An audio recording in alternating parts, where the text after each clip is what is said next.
Hi అండి, one more mini vlog. అందరూ ఎలా ఉన్నారు? నేనైతే చాలా సిగ్గుపడుతున్నాను, అసహ్యపడుతున్నాను. ఎందుకంటే ఇలాంటి దేశంలో మనం పుట్టినందుకు ఆల్రెడీ అందరికీ తెలిసే ఉంటుంది కోల్కతా సంఘటన. వాడే చంపనని ఒప్పుకున్నా కూడా వాడిని ఏమీ చేయలేని దౌర్భాగ్య స్థితిలో ఉన్నది. అయితే అర్ధరాత్రి మహిళ నిర్భయంగా రోడ్డుపై నడిచి వెళ్ళిన రోజున నిజమైన స్వాతంత్రం వచ్చినట్లని మన గాంధీజీ గారు అన్నారు. మరి పట్టపగలు పనిచేసే చోట దేవాలయం లాంటి ఆసుపత్రిలోనే మహిళలకే రక్షణ కరువైంది అంటే మనకి స్వతంత్రం వచ్చిందంటారా?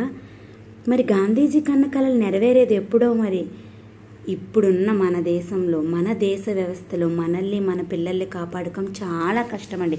ఎందుకంటే డాక్టర్లకే సేఫ్టీ లేని దేశం అయితే ఇంకా సామాన్య ప్రజలు, ఆడపిల్లలు ఎలా తిరగగలుగుతారు?